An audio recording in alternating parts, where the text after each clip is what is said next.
Faculdade de Ciências Médicas de Pouso Alegre, Minas Gerais, vinculado à Universidade do Vale Sapucaí, 2011 a 2016. Curso de implantes hormonais com o Dr. Igor Padovese, teórico e prático, médico intervencionista do SAMU, base Mongaguá, 2002 a 2023, e atuação como clínico no Instituto Dr. Diego Urbano.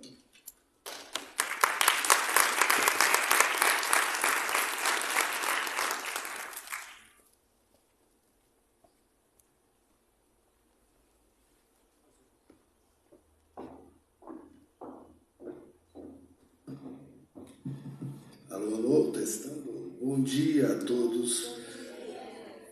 Obrigado, doutora Patrícia, doutora Priscila, doutora Samanta, doutor Robert, doutor Gabriel. Quanta palestra boa, quanta informação relevante. Meu nome é Diego Urbano, sou de Minas Gerais. Vim recentemente, em 2017, para a Praia Grande. Vim me especializar em saúde da família. Tem uma abordagem pensando no núcleo familiar, que o colega Dr. Gabriel comentou que a família sofre junto com esse paciente, mãe sofre com uma criança que está sofrendo dessa doença, e é algo de certa prevalência e que piora ao longo da vida. Nós temos aí números que mostram que a escoliose progride, diminui a qualidade de vida, diminui a perspectiva de uma vida plena. E isso, como médico, afeta nosso sentimento. Como profissional da saúde, conheço aqui vários rostos queridos. Isso nos impacta, é o que nos motiva a aprender, a crescer, evoluir, como o Dr. Gabriel comentou. E muito do que eu vou comentar com vocês ainda é bastante polêmico, ainda é bastante discutido. Temos aí encontrado muitos resultados positivos no ganho da qualidade de vida de uma forma completa. Então, o que é uma abordagem integrativa?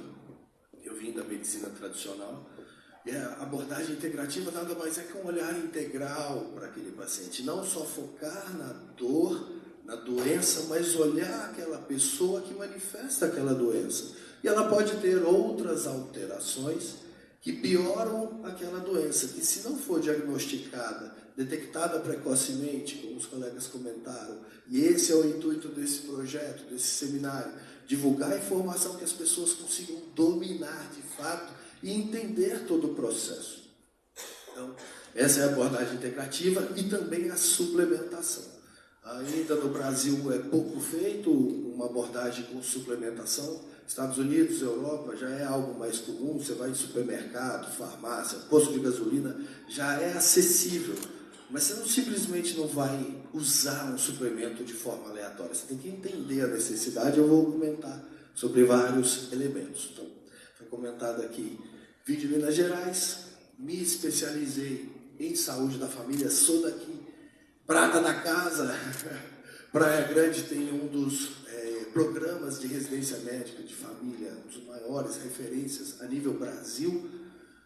Fiz especialização em saúde da família, entender como esse núcleo familiar pode piorar qualquer doença, tanto neurológica, quanto uma doença hormonal, ou até mesmo câncer. E fui aprofundando meus estudos para entender a fisiologia. Como é que a célula trabalha? Como é que a massa muscular aumenta? Como é que eu aumento uma produção de energia? Como é que eu aumento uma produção de hormônio? Foi comentado aqui que a escoliose, durante o processo de desenvolvimento infantil, que é uma das causas onde tem uma grande progressão, o estirão da criança, onde temos alterações hormonais, temos um crescimento estrutural da coluna, às vezes desorganizado, e isso pode piorar uma curvatura do ângulo de Cobb. Então, você vê que aquela criança estava bem até então, passou por uma alteração hormonal importante, teve uma piora muito rápida, muitas vezes inexplicável. E atendo também no SAMU, então faço atendimento de urgência. Gosto de falar que eu atendo desde o começo, quando a gente fala em promoção da saúde, quando a gente fala em melhora da qualidade de vida, e aquelas pessoas que poderiam ter feito aquilo e não fizeram, depois eles me ligam lá no SAMU, naquela urgência, naquela emergência, que a gente tem ali 120 segundos, 180 segundos para a gente tomar uma decisão que vai ser de fato crucial entre vida e morte. Então, eu vejo todo o desenrolar da história e isso me fortalece para eu falar e compartilhar nas redes sociais, compartilhar aqui com vocês o conhecimento para retardar essa progressão, essa piora que é gradual. E se você não tratar, como o Dr. Robert comentou, logo de início, uma detecção precoce, isso é uma bola de neve que vai sendo cada vez pior. Então, dito muito bem aqui pelos meus colegas, referências nacionais, que a escoliose é uma deformação tridimensional. Então, temos aí uma estrutura que está deformada, está fraca, e ela pode piorar conforme o paciente tem perda de massa muscular, conforme o paciente tem alterações hormonais, quando ele tem deficiência de micronutrientes. Não é qualquer micronutriente, eu tenho deficiência de minerais, como é que a minha estrutura óssea pode ser forte? Se eu tenho deficiência proteica, como é que eu posso ter uma musculatura, um tendão forte? Praticamente impossível. Então você vai ter que usar o quê? Um cage, uma haste, você vai ter que fazer uma fisioterapia. Essas abordagens não se excluem, elas se somam. E olhando o paciente e a sua doença, eu preciso entender quais os fatores que pioram aquela doença. E aí o Dr. Robert falou de forma brilhante. Esse aqui é um raio-x, já foi mostrado aqui para vocês, então é uma deformidade da coluna vertebral e temos causas mecânicas, temos causa genética, temos hormonais, piora na menarca das meninas, porque mulheres têm mais predisposição. Hoje vocês vão aprender um pouco mais sobre hormônios aqui comigo, vocês vão entender. Causas neurológicas, que os colegas inclusive mostraram exemplos.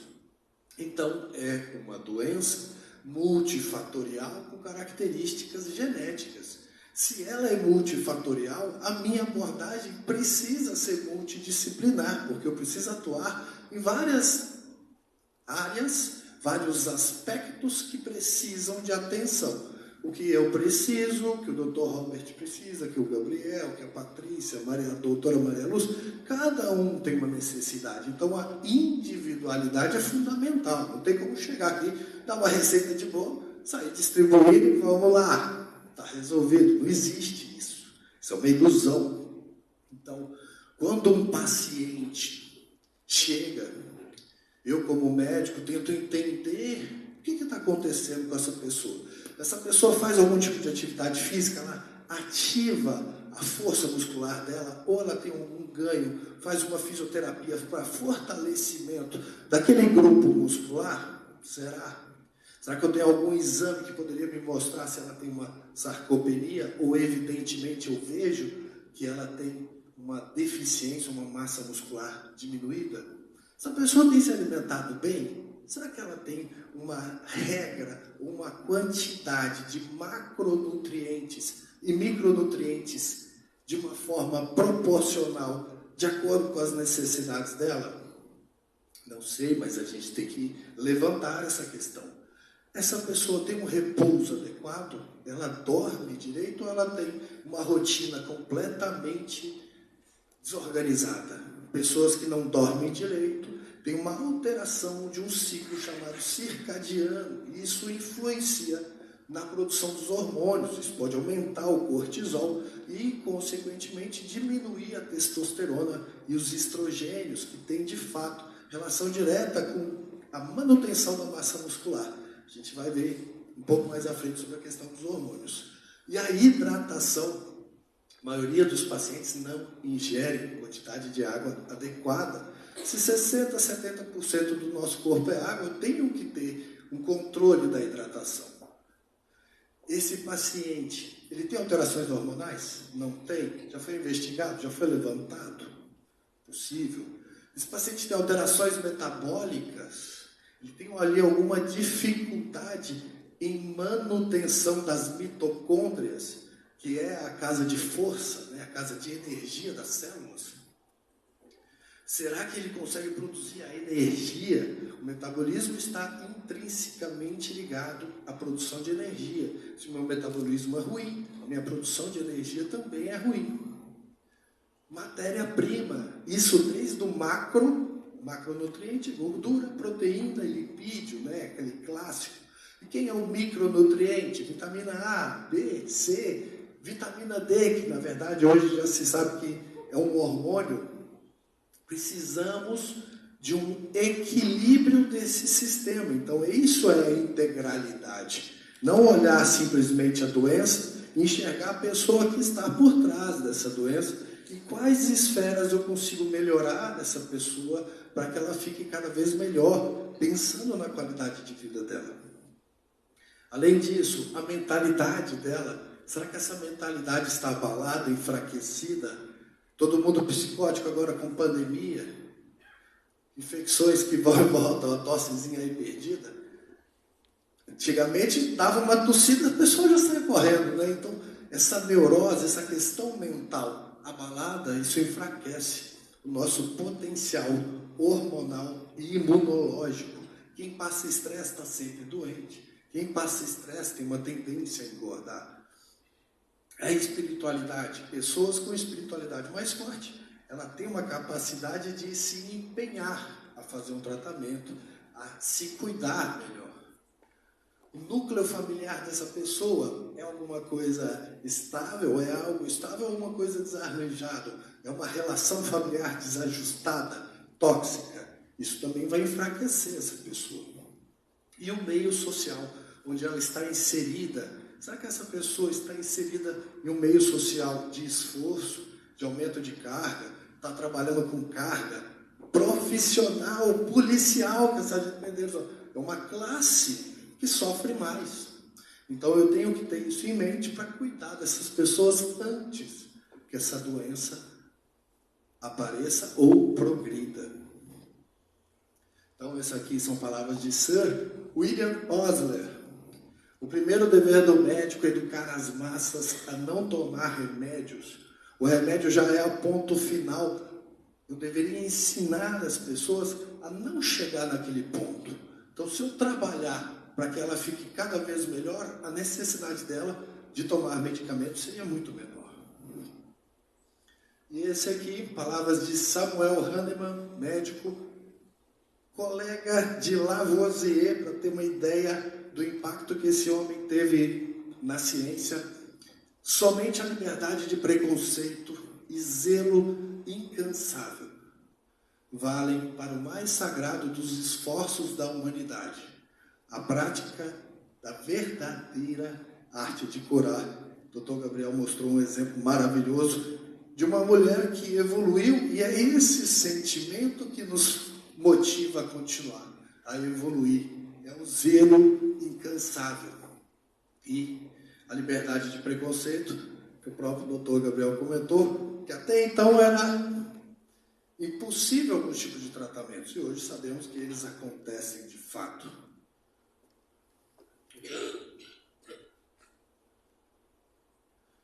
Esse aqui é um estudo publicado recentemente, em 2018, que mostrava o seguinte: alterações mitocondriais dificultam toda a manutenção do nosso organismo. Na quinta, sexta série, muitos de vocês já devem ter ouvido falar que a mitocôndria é a casa de força que produz a energia das células. E quanto mais se estudou sobre as mitocôndrias, sabe-se que ela é uma organela que tem o seu próprio código genético, tem o seu próprio metabolismo, e ela participa de uma série de fatores. E tudo isso aqui vai afetar a qualidade do paciente. Então, se ele tem um problema inflamatório, primeira caixinha... Não bate laser aqui? Primeira caixinha da esquerda, superior. Processo inflamatório, uma resposta catabólica. Esse paciente está enfraquecendo. Eu tenho estresse oxidativo. O que é isso?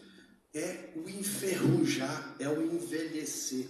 O estresse oxidativo nada mais é que uma reação química de desgaste. Então, se você está com estresses oxidativos, radicais livres, que o programa Bem-Estar gosta de falar tanto.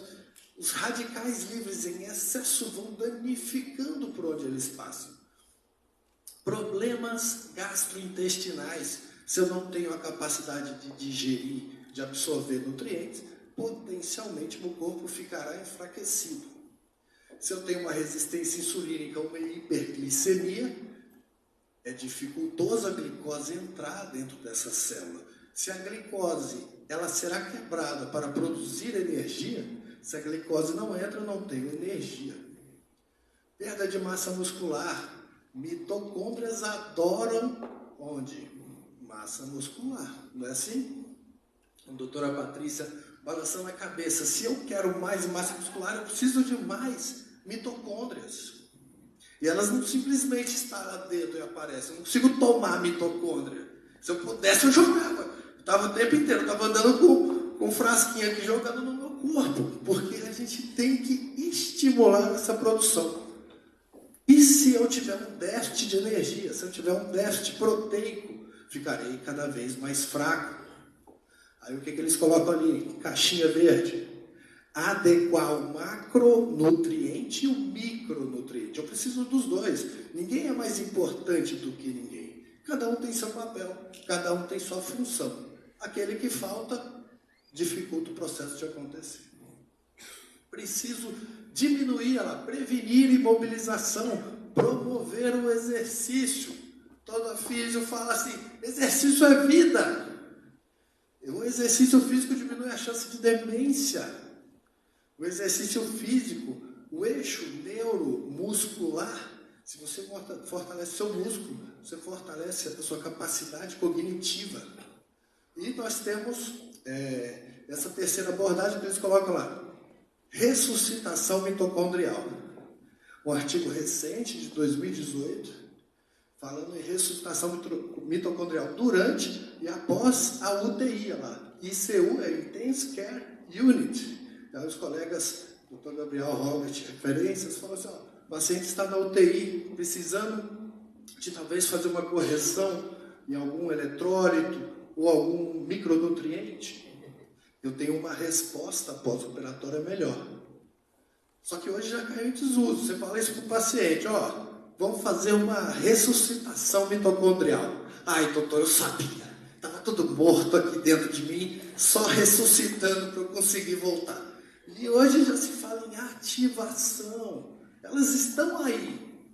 Só que elas estão meio cansadinhas, produzindo pouco. Então, por que a gente não ativa elas a trabalhar um pouco melhor? E o que a gente tem na terceira caixinha lá embaixo?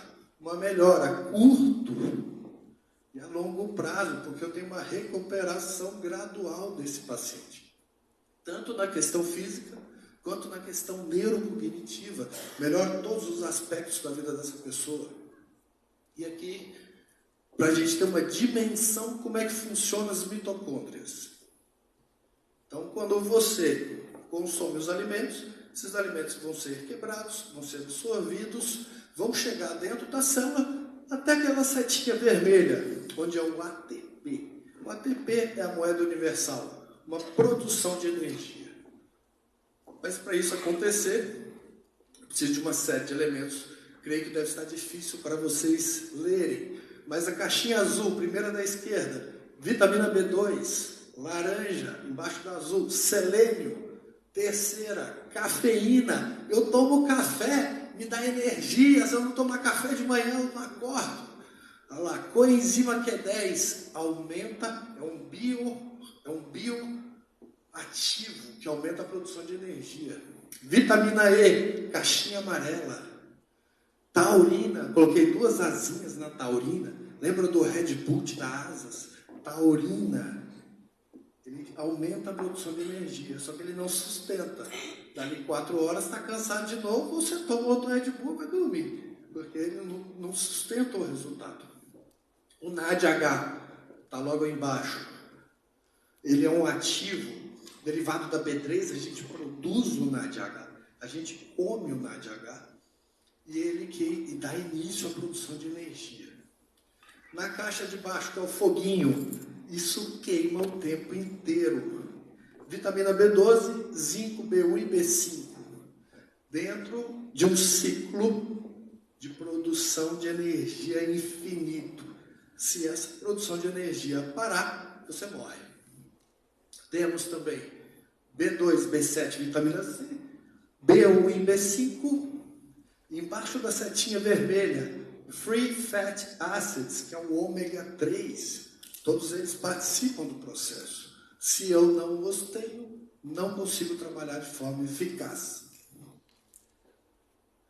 E por que é tão importante a mitocôndria? Porque além da musculatura, além da energia, elas também participam da produção dos hormônios. Marquei em azul ali, ó. Mitocôndrias das células da adrenal, ovário, testículo, placenta e cérebro contém um sistema enzimático que consegue quebrar o colesterol não HDL em pregnenolona. Quem seria a pregnenolona? É conhecido como hormônio mãe. Esse hormônio mãe vai dar futuro para testosterona, cortisol, dihidroepiandrosterona, que nas mulheres acima dos 50 anos diminui assustadoramente e a massa muscular desaparece, definha. Então, se eu consigo estimular essa queima, eu consigo controlar alterações do colesterol dos pacientes. Então, muitos pacientes que vocês vão acompanhar vai ter alteração de colesterol, vai ter alteração de hormônio. Se você não conseguir equilibrar esse sistema, ele vai piorando. Ele vai fazendo atividade, você vai fazendo exercício, ele não avança, ele não progride, porque ele não consegue ganhar massa muscular. Ele não consegue ficar com uma estrutura da coluna vertebral mais forte. Então, limita o resultado e limita a progressão das terapias.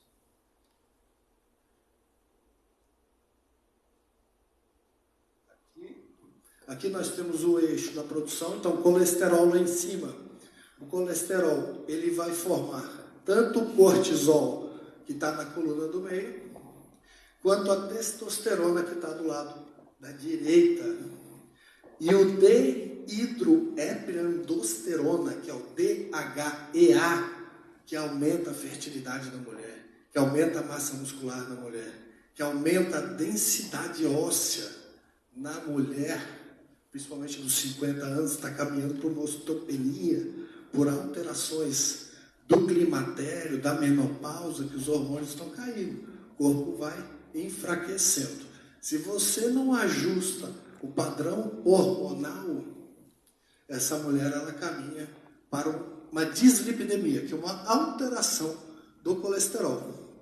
Então, muitos pacientes acabam tomando uma estatina, que é um remédio para controlar o colesterol, porque de fato tem um padrão hormonal desequilibrado, que desequilibra o colesterol, e isso vira uma bola de neve, cada vez pior. Nós temos aqui o eixo novamente, colesterol do lado esquerdo, formando pregnenolona. Quando você vê na imagem, a pregnenolona, ele dá origem à progesterona. Progesterona, progestare, vou engravidar a partir desse colesterol. Aldosterona, vou controlar a pressão. Pacientes com alterações do sistema renina, angiotensina, aldosterona. Muito comum desenvolver pressão alta. Vários pacientes de escoliose devem ter pressão alta. Cortisol, logo embaixo. Se eu aumento a produção do cortisol, diminui a produção da testosterona. O cortisol vem antes. Você tem que aguentar viver o estresse para depois conseguir procriar. Então a natureza é sábia. Se você aumenta a produção do cortisol, como consequência, diminui a testosterona. Tanto no homem quanto na mulher. Mulher tem testosterona. Ela é a chave para a formação do estradiol. Olha lá, azulzinho, testosterona. Rosinha, estrona, estradiol. O estriol é formado na mulher grávida. Então, só no processo gestacional nós temos o estriol de fato. E o curioso, agora vocês enxergam mais claramente que é mais difícil ser mulher. O homem para na testosterona, 600, 700, 800. A mulher fica com uma testosterona de 30 a 75 nanogramas e todo mês produz estradiol, vai o útero, prepara, forra a caminha para poder engravidar. Cai, sobe, cai. Essas flutuações predispõem a facilidade de alterações hormonais que vão ter perda de massa muscular, porque os hormônios dependem da capacidade de ativar receptores para aumentar a massa muscular, que é aumentar a síntese de proteína, que é preciso de aminoácidos. Então começa a virar uma dança das cadeiras, que eu preciso disso equilibrado e fluindo, porque se alguma coisa travar, também trava o resultado. Então, o paciente numa suplementação, o que eu poderia colocar para contribuir para esse avanço, para esse fortalecimento?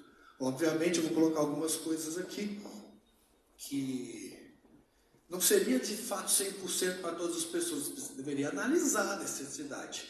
Mas são suplementos que teriam um potencial de melhorar questões hormonais, aumento de ganho de massa muscular, densidade óssea, uma recuperação pós-operatória, ou evitar que piore a progressão, tendo uma fisioterapia adequada, bem feita, que nem a doutora Priscila comentou, que se o movimento não for bem feito, vai piorar, muitas vezes, a progressão da curva. Então, NADH é uma B3, ele é um derivado ativo da B3, vitamina B3, tá? Que é a niacina.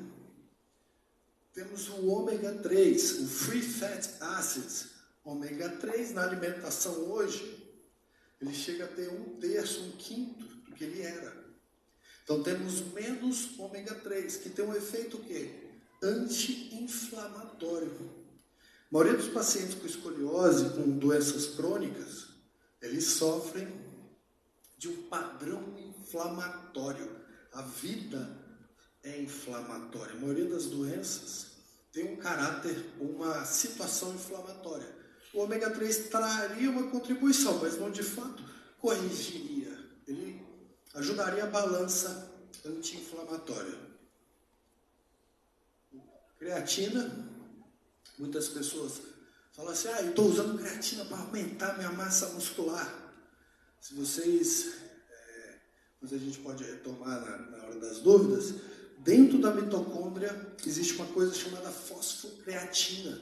Essa fosfocreatina, ela vai participar da produção de energia dentro da massa muscular para fazer alguma atividade física. Se eu não tenho creatina, eu não consigo ter esse desempenho muscular.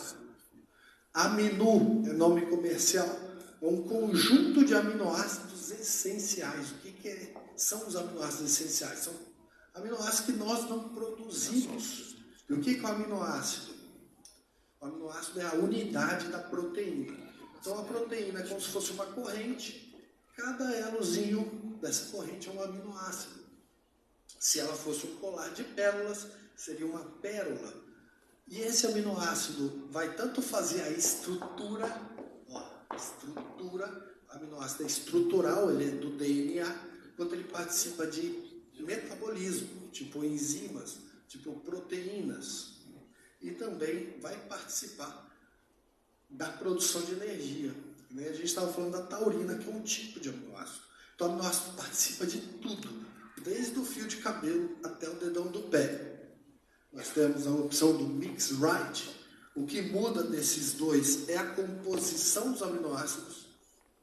Então, o aminu, ele tem menos triptofano, por exemplo, que é um aminoácido caro, está no grão de bico. Então, para baratear os custos, deixa os aminoácidos essenciais mais caros em menor quantidade, você tem aí um produto mais competitivo no mercado. Coenzima Q10 Essa aqui tinha que ser na água. Tinha que jogar de balde aqui na turma, aqui com aquela mangueira dos bombeiros. Coenzima Q10 é um bioativo, é um combustível. A gente produz a coenzima Q10, a gente come ela. Só que a gente produz menos ao longo da vida. A gente tem menor capacidade de fazer ela funcionar bem ao longo da vida.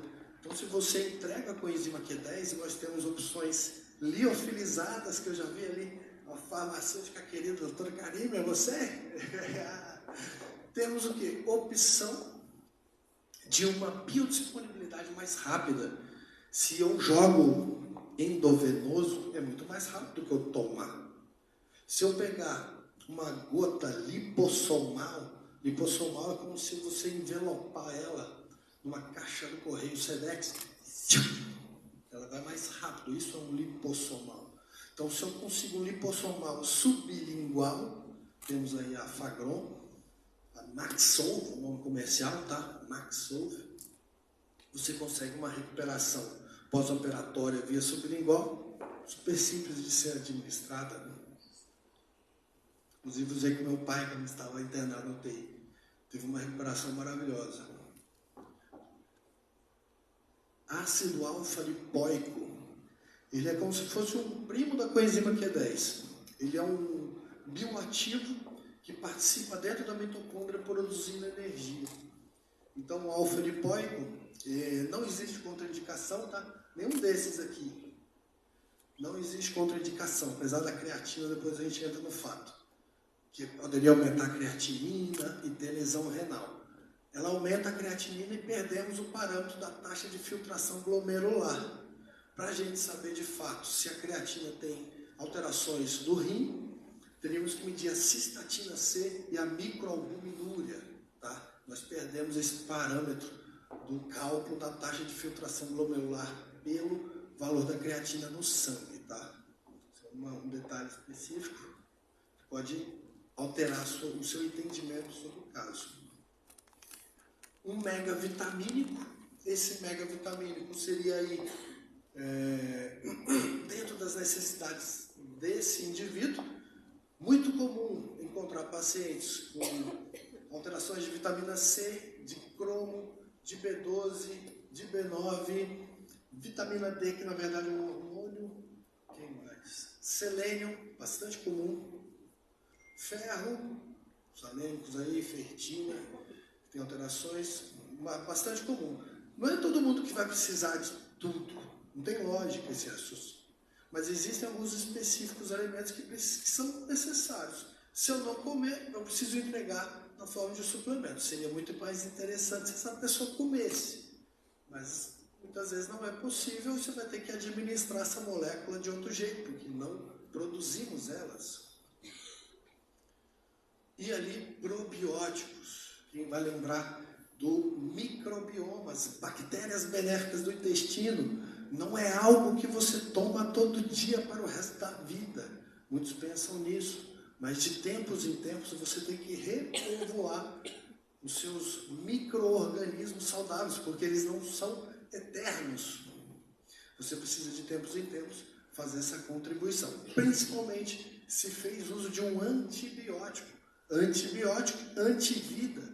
Probiótico, pró, a favor de, biovida, a favor da vida. O próprio nome já diz.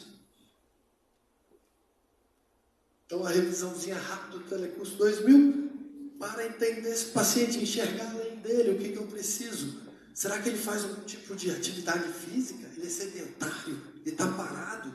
O corpo que está vivo precisa se movimentar. Isso é fundamental. Inclusive, Harvard, nas sugestões de qualidade de vida, de manutenção do corpo, coloca uma pessoinha correndo lá, na atividade física. Todos deveriam fazer pelo menos 6.000 passos, 10.000 passos por dia. A alimentação, fundamental, ter um equilíbrio das necessidades. O repouso adequado pelo ritmo, o ciclo circadiano, que regula nossos hormônios. E a hidratação, extremamente comum, pacientes desidratados. Hormônios, será que esses hormônios estão alterados? Não estão? Será que eu tenho um metabolismo atrapalhado, que eu não consigo ter massa muscular adequada para ter uma estrutura tridimensional fortalecida. Energia, estou produzindo energia de uma forma suficiente ou está menor do que eu deveria ter? E matéria-prima, macronutriente e o micronutriente. Quem será que está faltando?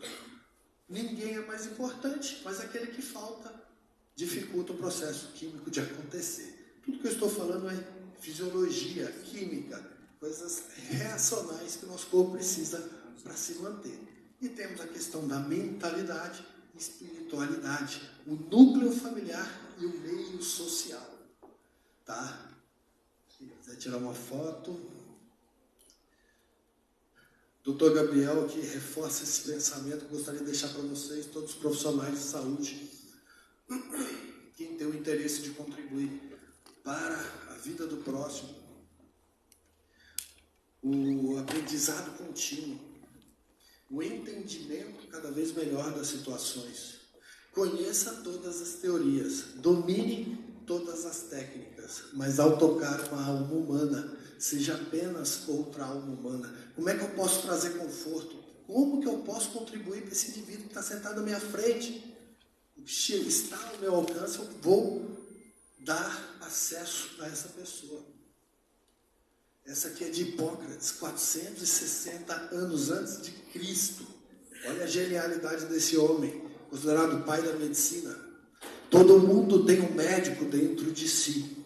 Só precisamos ajudá-lo em seu trabalho. A força natural de cura dentro de cada um de nós é a maior força para melhorar. Nossa comida deve ser nosso remédio. Nosso remédio deve ser o nosso alimento. E comer, quando você está doente, é alimentar a própria doença. Tá? Isso é palavras de Hipócrates. Essa aqui é a mensagem que eu deixo para vocês. Cuidar da saúde é a melhor forma de perseverar em todos os âmbitos, espiritual, emocional, profissional. Quando eu cuido de mim, eu aumento a minha capacidade de vencer obstáculos, de vencer na vida, de contribuir de alguma forma para a sociedade. Quando a gente entrega a nossa vida por um propósito maior, a gente consegue alcançar mais pessoas e contribuir para o nosso avanço da humanidade. Muito obrigado a todos. Quem quiser conhecer meu trabalho, acesse as redes sociais.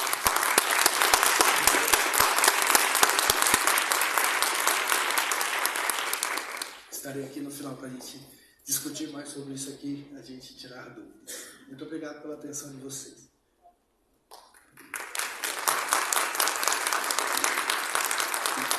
E agora receberemos Jane Suelen Silva Ferreira, fisioterapeuta representando o CREFITO 3.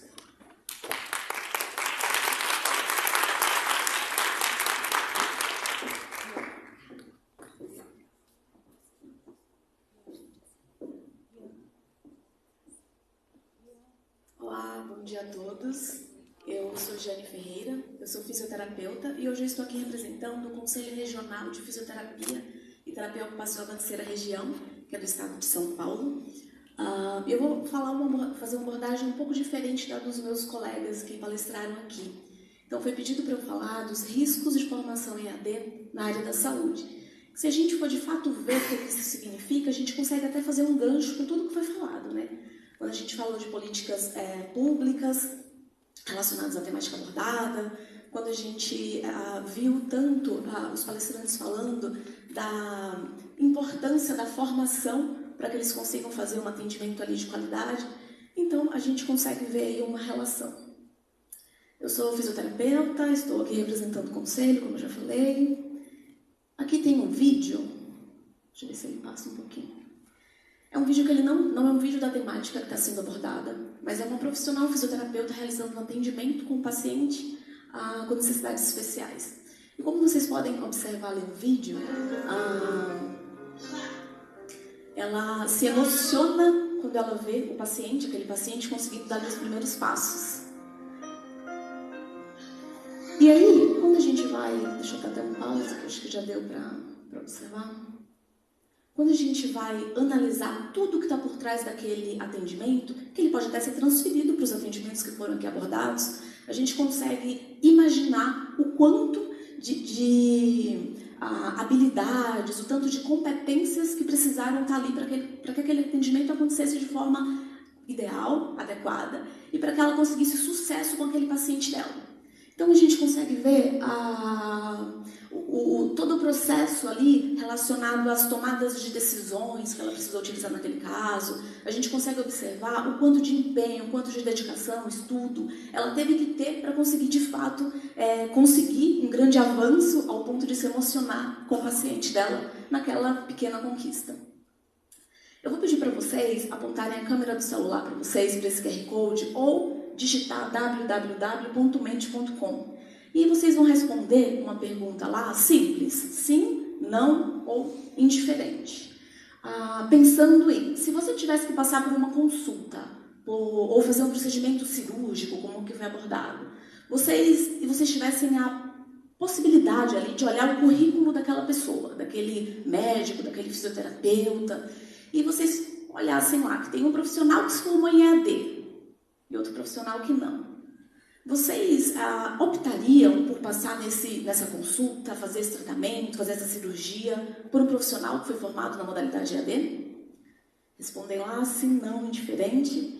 E eu vou pedir para o pessoal lá em cima colocar a outra tela, que é do Mente. E aí, algumas pessoas já responderam, eu nem vou esperar todos responderam, mas claramente a gente vê ali que não, né? O número só está subindo. Se vocês tivessem a possibilidade, vocês não escolheriam alguém que se formou na modalidade EAD. Pode voltar. A pergunta de vocês, a resposta de vocês, acho que não está passando. Pode passar para mim, por favor?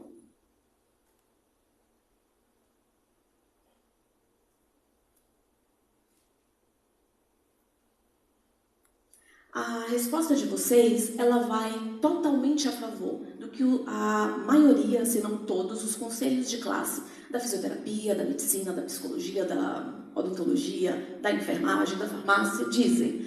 Aqui, se a gente jogar brevemente no Google essas mais diversas profissões, a gente vai ver matérias que dizem o quão esses conselhos de classe são contrários à formação de seus profissionais na modalidade EAD. A gente teve uma nota pública que ela foi feita pelo Conselho Nacional de Saúde, CNS. Essa nota pública ela foi assinada, está pequenininho, mas em 2020 ela foi assinada por mais de 57 entidades relacionadas à saúde, totalmente contrários a essa modalidade, indo totalmente contra ao que vem acontecendo por aí, né? Cada vez a gente vendo mais cursos em AD aparecendo por aí. E aí eu faço um gancho sobre formação de qualidade. Então, o que é preciso? Se a gente tem conselhos de classe, que são conselhos que têm ali como o objetivo de garantir que um serviço de qualidade desses profissionais chegue à população, o que seria essa formação de qualidade? Se o próprio MEC, né, autoriza aí esses cursos na modalidade EAD. A gente teve, esse ano, tá bem fresquinho, agora de abril, a gente teve uma auditoria do TCU, no qual ele apontou ali algumas constatações referentes às avaliações desses cursos. Então, foi apontado que não há política nacional de educação superior que atende a toda a normatização, todas as leis vigentes para garantir a qualidade desses cursos. A gente viu que, nesse relatório, que o modelo regulatório desses cursos ele é ineficiente. A gente viu que as avaliações dos cursos superiores de graduação, em especial na modalidade à distância, eles não são capazes de refletir a qualidade da formação desses estudantes, que vão ser os futuros profissionais que vão estar atendendo a gente, os nossos filhos, os nossos familiares. E a gente viu que o processo de supervisão, que é de responsabilidade do MEC, e os resultados das avaliações que eles fazem em loco, né, nesses locais, nessas universidades, elas não têm nenhum grau de transparência. Então, no próprio relatório do TCU, que foi feito agora, recente, no mês de abril, a gente pode constatar que a gente não tem nenhuma garantia de qualidade nesse tipo de formação. Falando agora do sistema COFITO-CREFITO, eu não sei se todo mundo aqui é da área da saúde, mas toda a profissão, né, da área da saúde tem conselhos de classe. Então, a gente tem o Conselho Federal, que no caso da fisioterapia é o COFITO, e a gente tem os regionais, que é o qual eu represento aqui, que é o CREFITO. A principal atribuição desses conselhos é normatizar e fiscalizar esses profissionais para os seus atendimentos. Quando a gente vai olhar as diretrizes curriculares, que é quem rege ali como que deve ser um curso da profissão, aqui eu peguei especificamente o da fisioterapia, mas a gente pode aí pensar, pelo que eu vou falar, em outras profissões também. Lá nessas diretrizes diz que as atividades práticas específicas da fisioterapia, elas deverão ser desenvolvidas de uma forma gradual. Então, pensem aqui comigo, eu sou uma estudante, né, no caso de fisioterapia, estou lá na minha universidade e a diretriz fala que a parte prática mesmo, de onde eu vou ter o contato com o meu paciente, ela tem que ser gradual. Então, não é simplesmente um fisioterapeuta, um médico ficar do lado de um computador, ver como que se faz uma cirurgia pelo computador e já ir lá atender. Não é assim que funciona. Tem que ser gradual, passar por estágios de observação e cumprir uma série de quesitos. E o que a gente observa é que nessas modalidades a gente não consegue seguir e manter esse fluxo. Ainda mais considerando o relatório do TCU, onde não consegue ali ter uma transparência de como que isso é feito. Aqui é um outro tópico importante, que são sobre as vagas de EAD, autorizadas de 2017 a 2022, e aqui é referente a todas as profissões da saúde. A gente observa que em 2017, quando iniciou, a gente tinha 274 mil vagas, e em 2022 a gente deu um saldo para mais de 1.900.000 vagas. Então, a gente consegue ver um aumento de mais de 600%. Isso não acontece em nenhum lugar do mundo, só aqui. Aqui são as vagas EAD por profissão, então estão separadinhas, né? A gente consegue ver algumas profissões da saúde. Eu grifei a da fisioterapia, mas se vocês observarem, fisioterapia, educação física, enfermagem, serviço social, é uma das que mais tem crescido o número de vagas abertas para essas profissões. E o mais interessante em relação a isso é que dessas mais de 1.930.000 vagas abertas na área da saúde, a gente consegue observar que 55% estão ociosas, ou seja, a vaga está lá, está disponibilizada, mas não tem gente, as pessoas não estão procurando em sua totalidade. E por mais que elas estejam ociosas, aqui, ó, esse quadrinho aqui é um monte de decreto, de portaria, de parecer, onde cada vez mais o MEC, né, ele tenta flexibilizar para que essas vagas existam. Então, por mais que os indicadores não estão tão favoráveis para isso. Existe uma política nacional de educação superior, né, no qual o MEC é responsável ali pelas diretrizes curriculares que eu falei para vocês, pela parte de ensino e por garantir um padrão de qualidade, mas a gente já viu que hoje a gente não consegue ter nenhuma garantia em relação a isso. Essas graduações EAD, eles têm polos, então são diversos polos. Tem a universidade, que é a sede, e tem os polos. E aí a gente tem uma série de fatores ali que prejudicam a avaliação desses polos, até porque a visita do médico, quando ele vai avaliar o curso, ele não faz a visita no polo, ele faz a visita na sede. Então, com base na visita que ele fez na sede, ele tenta ali garantir e provar que todo o resto está ok, que a gente vai encontrar lá toda a estrutura física e tudo mais. E na prática, não é bem assim. Então, a EAD, né, na educação superior, ela tem uma lógica muito de mercantilização do ensino, né, principalmente no que diz respeito ao setor privado. A gente consegue observar uma desvalorização profissional, porque é uma banalização aí de todo o sistema. A gente observa um processo de precarização desse serviço, onde a gente tem muitas matrículas, a gente tem poucos docentes, conteudistas, e a gente tem um menor aporte ali de recursos. Os profissionais não têm, às vezes, nem laboratórios nesses polos que são abertos. Esse processo formativo ele tem se transformado, né, na educação, num negócio lucrativo, que tem se preocupado pouco com a formação, que aqui foi falada, e mais com a questão do negócio mesmo. E isso é um risco para a sociedade, ou para a gente, né, até enquanto profissional, para os nossos familiares, enfim. No nosso conselho, e aqui eu trouxe especificamente do nosso conselho, que é de onde eu tenho dado, mas a gente ouve, né, nas reuniões que a gente tem com outros conselhos da saúde, vários relatos como esse. Então, eu coloquei aqui 3 relatos, vou ler algum deles.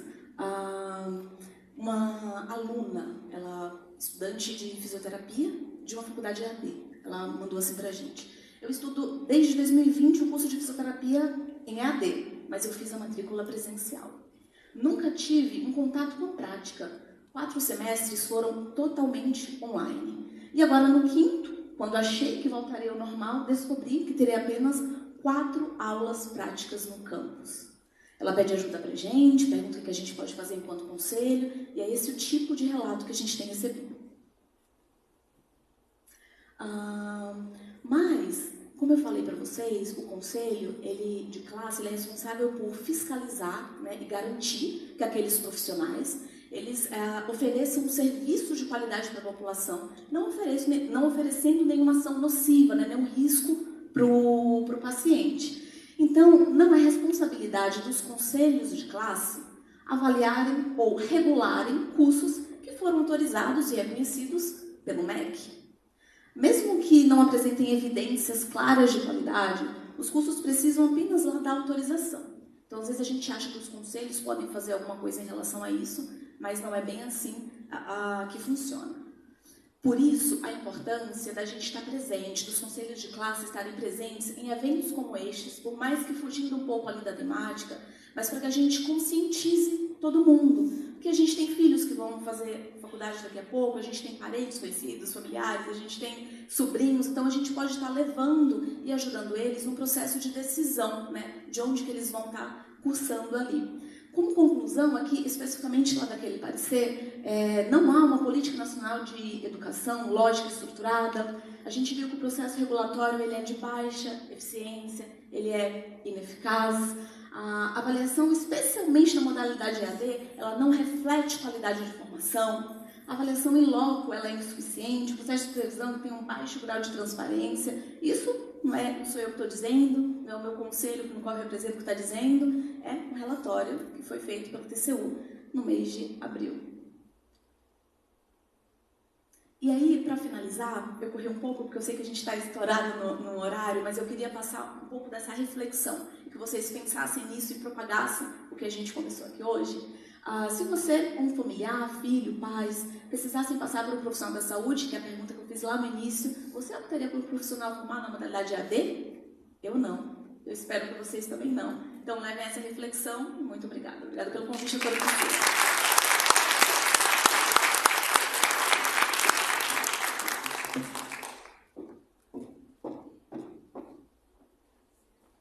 Nesse momento, convidamos todos os nossos palestrantes ao palco, junto com a nossa vereadora Michele Quintas, organizadora do evento, e uma convidada especial, Maria Lúcia Macedo, representante da Fiocruz. E lembrando que as respostas, as perguntas de vocês poderão ser escritas e entregues aqui no palco para os nossos palestrantes. Michele, quiser fazer uso para tirar alguma dúvida?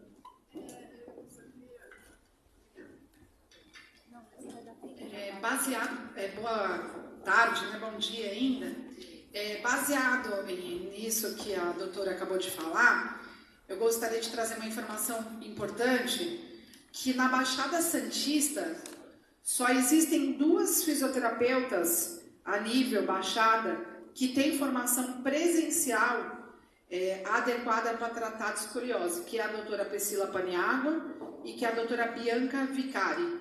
Acho importante comentar sobre essa questão.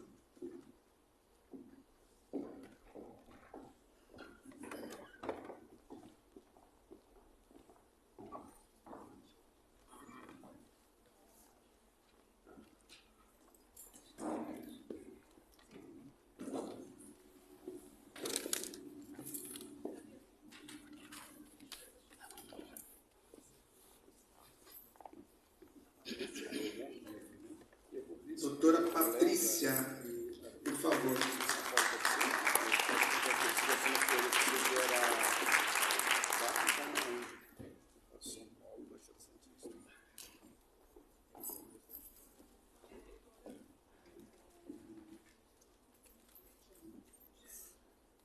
Jane, fisioterapeuta, por favor, doutora Jane.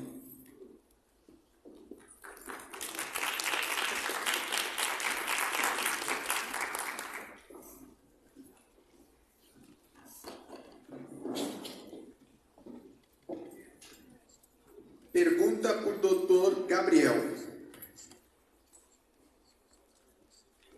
Só não estou entendendo o nome da pessoa aqui. Vando? Vando, é isso? Vânia.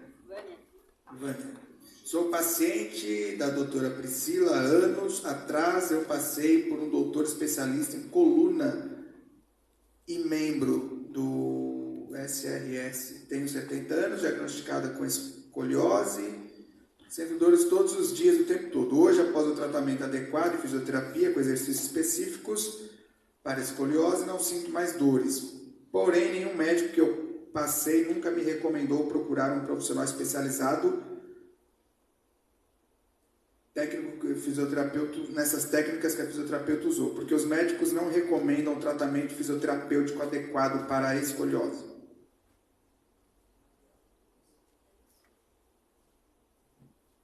Você já quer que eu fique polêmico, né? Toda vez assim. Não, vamos lá. No geral, a gente para pensar e talvez eu não sei, tá?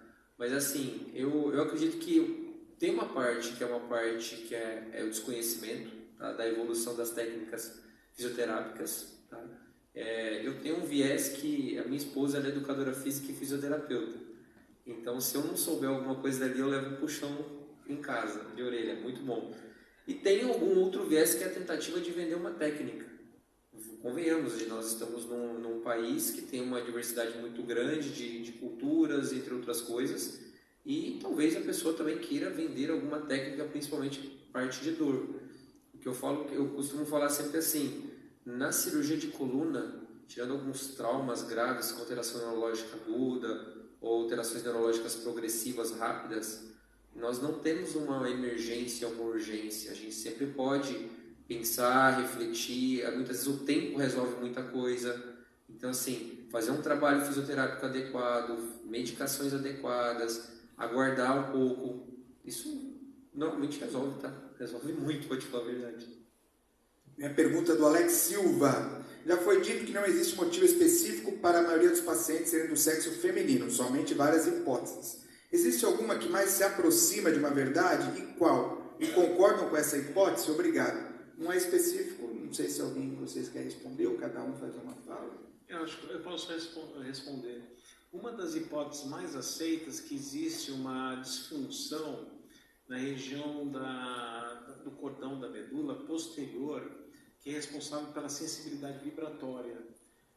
Porque existem algumas doenças, que no caso eu tenho uma, por exemplo, a Alan do Chiari, que existe uma compressão dessa região da medula e produz uma escoliose do típico da escoliose idiopática, bem torácica direita, etc.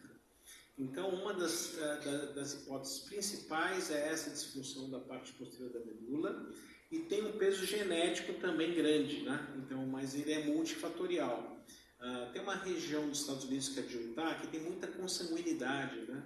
Então lá foi até possível a construção de um teste que chama, esqueci o nome do teste específico, mas te dá o risco de progressão da curva de uma empresa específica.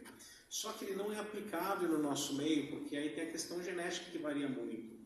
E na ocasião até convidaram a Santa Casa de participar para ter uma amostra genética da população brasileira. Era só enviar para os Estados Unidos uma amostra de saliva ou da mucosa bucal. Só que a CONEP bloqueou essa pesquisa, porque é muito complicado você enviar material genético para o exterior. E também tem outro pontos, como envolveria a população brasileira, o Brasil teria que ter participação na patente, aí lá acabou não acontecendo. Mas são várias hipóteses, tendo alteração de colágeno, alteração de melatonina, quando se retira a pineal em primata, que é uma glândula que a gente tem na região do cérebro, desenvolve também essa, que é a produção de melatonina, desenvolve também a escoliose. Só que se for escolhido dessas duas hipóteses, essas duas que são mais aceitas aí. A questão genética e essa disfunção da parte vibratória posterior da medula espinhal.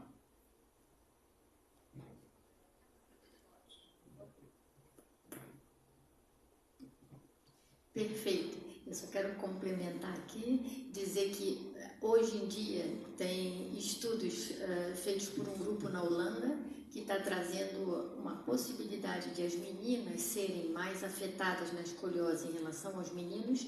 É um grupo comandado pelo Schlosser, que fala que as meninas têm um crescimento físico em altura e desenvolvimento antes do seu desenvolvimento neuromotor estar completado. Então, se esse corpo está ainda não com tanta capacidade neuromotora de coordenação, por exemplo, e você já cresceu e já está com mais massa no corpo, tenderia a estar mais... É uma hipótese, tem um grupo grande que continua estudando, que está sendo aceita, discutida em conjunto até com SRS e com a SOSORT também.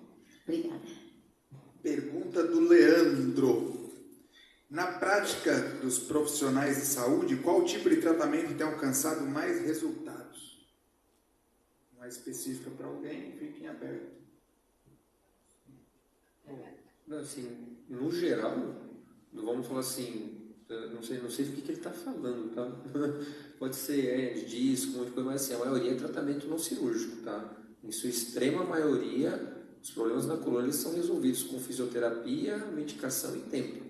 Tá? Agora, quando nós falamos de escoliose, nós vamos ter que avaliar qual tipo de escoliose, qual o grau de escoliose, qual o momento que você está encontrando para tratar, e aí é uma diversidade muito grande. Quem aqui já teve dor nas costas? Levanta a mão. Então, já pensou se fosse todo mundo para cirurgia, né?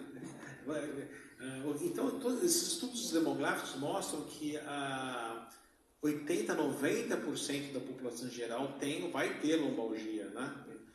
Mas a grande maioria dos pacientes acaba resolvendo, é autolimitado, etc.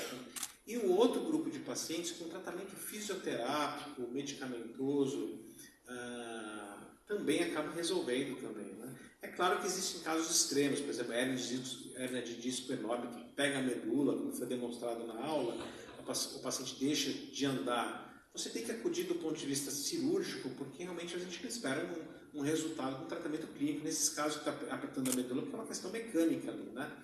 Mas se for fazer uma ressonância magnética, que é um estudo diagnóstico muito detalhado aí da coluna, aqui vocês que não estão assistindo nada hoje, vai aparecer hérnia de disco aí, 70%, e é enorme. Você fala, nossa, é possível ter essa hérnia desse tamanho? E é sintomática, né? Então, a gente sempre tem que tratar o paciente. E aí que você pegar, tem um trabalho muito interessante que pegou todos os lombocertalgias. O que é lombocertalgia? É o lombar que pega o ciático. E aí avaliou quantos precisaram de cirurgia. Foi menos do que 1% que precisou de alguma intervenção cirúrgica. O restante resolveu pela história natural, com repouso e com tratamento fisioterápico bem feito, né? Então, a fisioterapia é um aliado no consultório, né? E, aliás, todos os seguros perguntam, a primeira coisa que você pede uma autorização para uma cirurgia, por exemplo, uma hérnia de disco, foi tentado o tratamento clínico? É a primeira coisa, né? Porque a gente sabe que tem uma porcentagem grande que resolve. Por exemplo, a primeira pergunta é o paciente tem uma escoliose lombar e está sintomática, você viu? Não precisou de cirurgia, tem uma escoliose, né? Só que a escoliose do adulto é um pouco diferente, né? Porque geralmente ele estabiliza ali. E quando tem uma deformidade muito grave, desalinha o tronco, tem um que a gente chama de desalinhamento espinopélvico. Aquela paciente que sai totalmente do eixo, né? E aí muitas vezes pode limitar de uma forma grande esse paciente. Aí sim, no adulto está indicada a cirurgia, tá?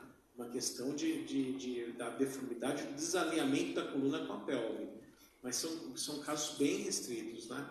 Possivelmente quem fez a questão não tem um desalinhamento espinopélvico, tem escoliose, está estabilizada e está sintomático. Um tratamento fisioterápico, reforço da musculatura estabilizadora do tronco, procurando alinhamento muscular do equilíbrio espinopélvico, resolve, né? Então a cirurgia a gente apresenta as aulas, fala assim, nossa, mas é muito frequente. Não, em alterações de desgaste, a cirurgia é exceção, não é a regra. Agora eu não falei sobre isso, mas eu gostaria de contribuir.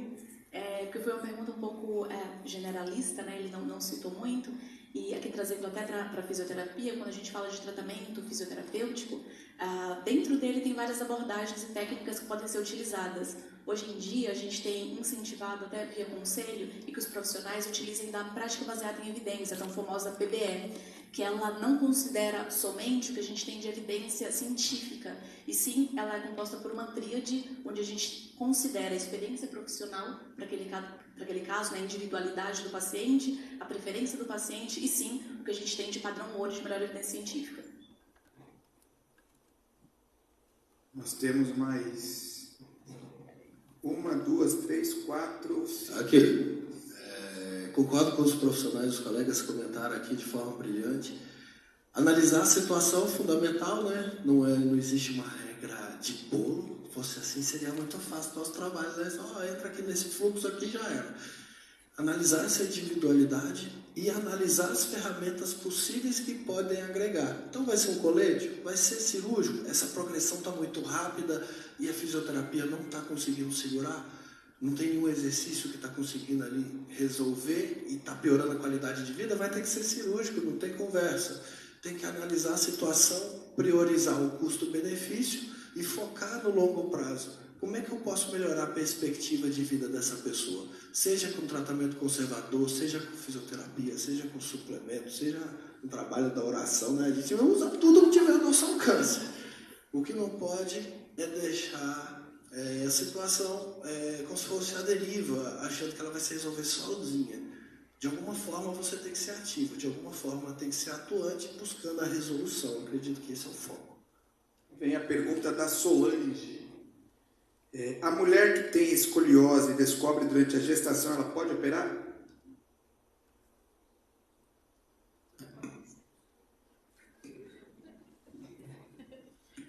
Bom, se for pensar, ela está grávida, então ela já atingiu a maturidade esquelética, né? Então ela já tem o esqueleto maduro, então a gente não espera uma progressão tão rápida. Mesmo no adolescente que tem indicação cirúrgica, ela não é urgente, né? A gente programa a cirurgia, uma cirurgia que do ponto de vista médico é uma eletiva. Então, nessa situação, se ela tiver um quadro de escoliose, tem alguns estudos que mostram que quando a paciente está na fase da gravidez, tem um processo de edema dos ligamentos, das articulações, então muitas vezes pode levar uma piora por isso, né? Na articulação da bacia com a coluna, que é a região sacroiliaca. Então você pode ter um quadro de dor que piora na fase da gravidez e depois que essa gravidez está resolvida. Que nem tem a síndrome do carpo, que é aquela que começa a formigar a mão e na grávida aparece bastante. Né? E aí ela fica preocupada, está formigando minha mão, vai precisar operar, eu estou grávida? Não, depois de passar a gravidez, o edema vai embora, ele acaba sendo autoalimentado. Então minha recomendação para essa grávida seria fazer repouso. Além do mais, você nessa fase não pode fazer nenhum estudo radiográfico, né? Que envolve raio-x, então não tendo sendo nenhuma urgência, repouso, decúbito lateral esquerdo, paracetamol, que é um analgésico que a gente costuma indicar para a grávida, observa fisioterapia, né? A gente chama a equipe da fisioterapia e acaba resolvendo sem a necessidade de operar durante a gravidez. Qual a sua opinião? É exatamente isso. Não tem, o que vocês têm que compreender mais uma vez, coluna normalmente não é uma urgência, uma emergência, na maioria dos casos. Casos cirúrgicos são teoricamente é para ser a raridade, tá? Não é assim que as coisas funcionam. Existe uma sequência do tratamento. Isso envolve gestante e não gestante. Só para não cortando, mas tem uma pergunta mais ou menos acima disso. Quanto tempo costuma demorar para chegar à indicação cirúrgica da Cibele Viriato? Eles já estão meio que respondendo. É exatamente isso. Assim, a maioria dos casos, é mais fácil eu responder para ela assim, quando que eu indico cirurgia? Tá? A escoliose a gente discutiu bastante, por exemplo, em hérnias de disco. Basicamente é quando você tem uma compressão neurológica, uma compressão neural com alteração neurológica significativa, com déficit neurológico progressivo, ou a dor está refratária a toda e qualquer medicação, a tudo que você faz, você não vai deixar essa pessoa sofrendo, tá? E o principal, além de ter tudo isso, a clínica tem que bater. Ou a conversa com o paciente você tem que caracterizar como uma dor neuropática o exame físico tem que bater com o local com que aquela raiz está comprometida. E aí bate isso com o exame de imagem. E aí você junta, tem que juntar eu falo que eu tenho que montar todo um quebra-cabeça. Se ele se construir, eu falo, beleza, vamos tratar. Vamos tratar porque a causa é essa. Mas tem indicação, e as indicações elas são bem precisas, ela não é uma banalização, tá? Minha pergunta agora do Luan. Sou estudante de medicina do 2º ano. Na rotina do hospital universitário, muitas vezes o foco se torna somente a aplicação técnica científica diante do problema apresentado pelo paciente. Gostaria de saber como cada vez mais estreitar a relação médico-paciente com pacientes difíceis ou muitas vezes desinformados sobre a própria escoliose. Como expandir a prática da clínica ampliada e a percepção biopsicossocial ao redor desse paciente. Maravilhoso esse comentário, hein? Esse é o grande impasse da maioria dos profissionais. O Dr. Gabriel comentou. A gente chega no ambulatório, vai ter uma fila tão gigantesca, você já começa a ficar assustado. Você fala, isso aqui é para ser atendido hoje? Meu Deus do céu.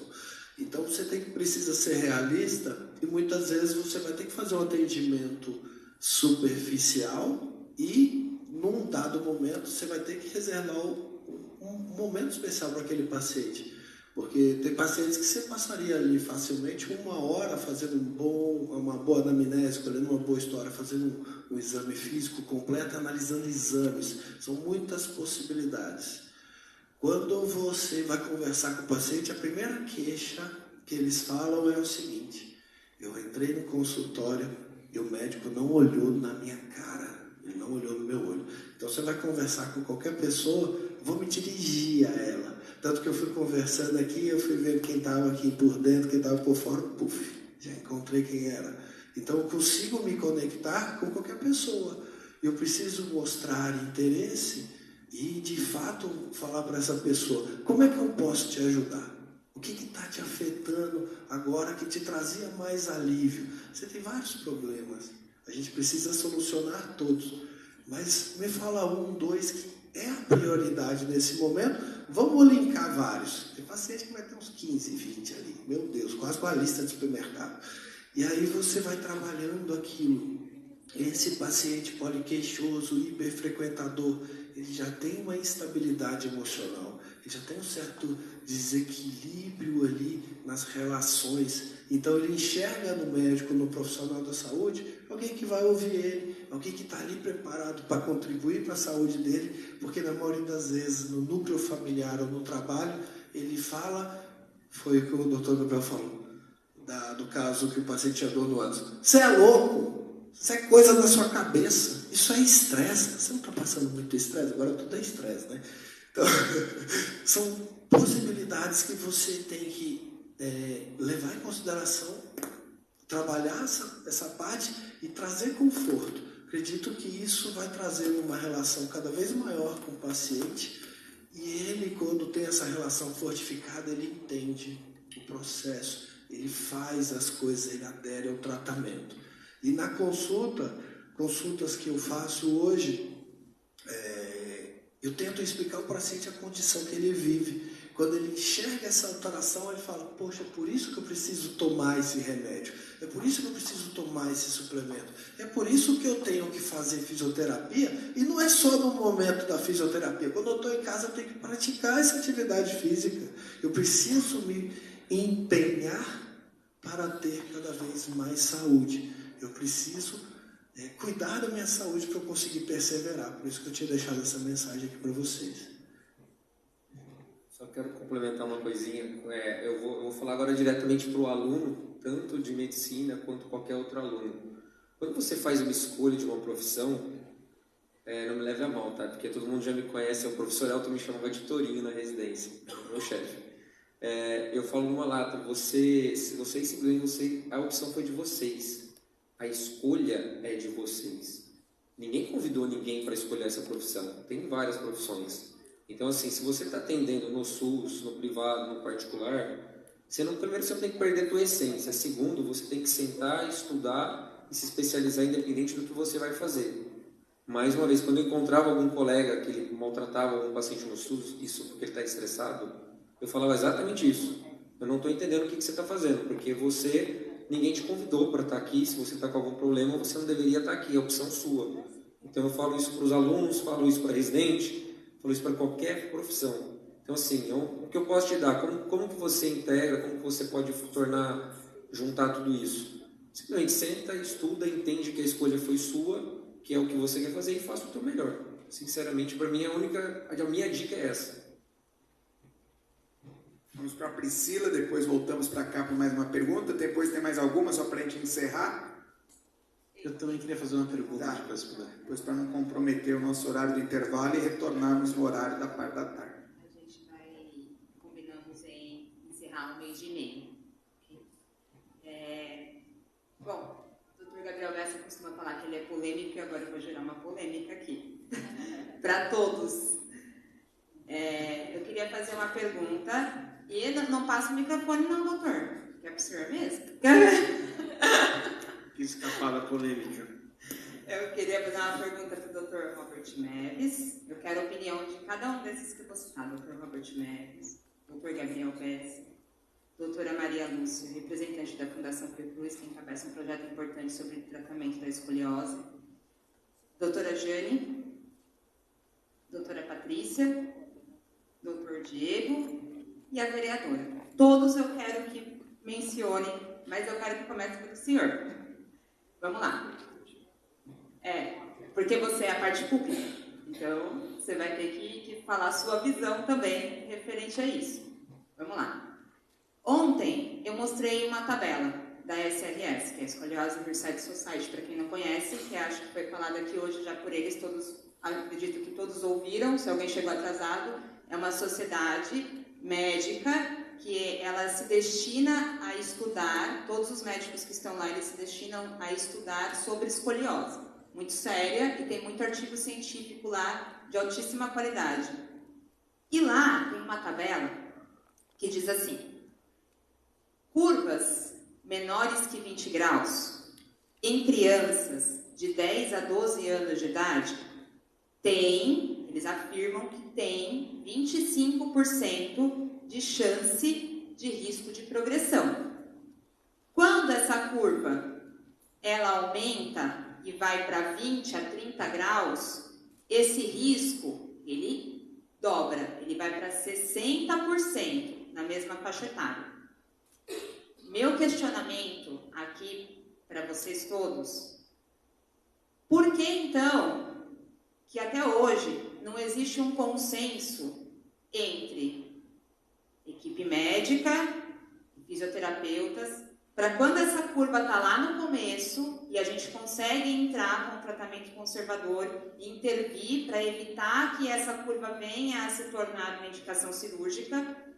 Por que não existe um consenso até hoje entre o melhor tratamento conservador para a escoliose, que no caso na sociedade da SOSORT a gente sabe que o nível 1 de evidência são os exercícios fisioterapêuticos específicos para a escoliose, que acredito que vocês dois aqui presentes com certeza têm esse conhecimento, mas muitos médicos ortopedistas, já chegou vários casos para mim, que eles não pontuam, eles falam que não tem o que fazer e que o caso é só cirúrgico e inclusive que não tem como reverter, mesmo com casos de 20 graus. Já chegou relatos para mim absurdos com relação a isso. Então, por que não existe um consenso até hoje com relação a essa problemática para a gente evitar que esse paciente, quando está lá no início do desenvolvimento, para a gente evitar que essa curva, tentar ao máximo, evitar que essa curva chegue num processo de indicação cirúrgica, ou pelo menos segurar o máximo possível, mesmo que ela progrida, que a gente desacelere o processo de progressão, para que ela não chegue ali numa fase adulta com 100 graus, né, e consiga segurar essa cirurgia até pelo menos a fase adulta dessa criança. O que vocês têm para me falar com relação a isso? A opinião de cada um de vocês. Então, até alguns anos atrás, a própria CRS perguntava em relação à fisioterapia. E aí, quando estava no meu treinamento, no início quando eu fiquei assistente, os professores falavam assim: a fisioterapia não adianta enviar a paciente para fisioterapia, porque não funciona e já tem evidência que, na verdade, o que muda a história natural é a cirurgia, é o colete. Mesmo assim, o colete é aquele debate que eu falei 2000 só, né? E aí, até me lembro, quando eu comecei a dar aula, fui em alguns cursos e tinha vários fisioterapeutas. E eu falei assim, não tem evidência fisioterapia. O pessoal se levantava, eu falei, que absurdo, o curso de fisioterapia você fala isso. E tem até um chefe meu que era ortopedista pediatra, você não pode falar essas coisas. Eu falei assim, mas eu falei da evidência. Aí o que aconteceu? A própria CRS viu a evidência da fisioterapia nos trabalhos mais robustos, né? A questão que, assim, a fisioterapia, pelo meu conhecimento, não é qualquer fisioterapia. Não é assim, vai fazer um RPG, vai fazer um pilates. São exercícios, é uma fisioterapia específica. E aí você pode até comentar melhor depois. Tem duas escolas, que é a CIAS e a SHRO. É um nome complicado de falar. Eu nunca sei. Só que se for ver o método, pelo menos o segundo método, interna essas pacientes e fica um período fazendo exercício numa clínica assim, separado. Aí nos Estados Unidos tentaram, inclusive, fazer, acabou não dando certo por causa da questão de logística das coisas. Então, assim, o que eu penso é que tem essa dificuldade de treinamento desses métodos de fisioterapia específica para a escoliose, para se desenvolver evidência. Eu acho que, nesse sentido, eu acho que poderia fazer um trabalho para treinamento de fisioterapeutas na fisioterapia específica para a escoliose. Bom, vamos lá. Eu concordo com tudo que o professor falou. E tem uma outra visão também que, assim, o cirurgião, ele está acostumado, basicamente, quando a gente... eu ainda sou um cirurgião mais novo. Na minha formação, eu fui muito estimulado a buscar conhecimento constante. Então, acabou que, assim, eu fui conhecer método alemão de fisioterapia. E, assim, quando eu fui fazer coluna, eu estava casado. Então, já tinha alguém puxando a minha orelha. Era mais fácil. Aí, de quantas vezes eu não discuti que, por exemplo, quando eu falava de hérnia de disco, eu falava para minha esposa assim, mas não é você que reduz a hérnia de disco, ela não vai absorver por causa de você. Isso aí era pancada em casa, eu dormia com a calça jeans. Isso era comum. Então, assim, aí eu buscava conhecimento. Então, depende muito do cirurgião, depende do médico no geral, entendeu? Isso é uma coisa, são trabalhos como esse de conscientização, provavelmente abrir a porta na sociedade, divulgar a parte de estudo científico mais robusto e começar a enxergar que existe sim um método fisioterápico para casos específicos. Assim como a cirurgia, ela é indicada para casos específicos. A questão é a divulgação e nós vamos parar num problema grave. Profissionais que estão capacitados para realizar isso de forma adequada. E qual que vai ser o outro problema? É igual quando eu falo de endoscopia. A endoscopia hoje, no nosso meio de cirurgia de coluna, está banalizando. Vários colegas estão tentando realizar a técnica de uma forma não tão adequada. E aí tem alguns problemas de não ressecar a hérnia por completo. Isso vai acontecer com essa técnica. Se não tiver um profissional capacitado adequado, a técnica não vai funcionar. O que vai acontecer? Simplesmente toda a população e todos os médicos vão olhar para aquilo e falar bem direto, isso não funciona.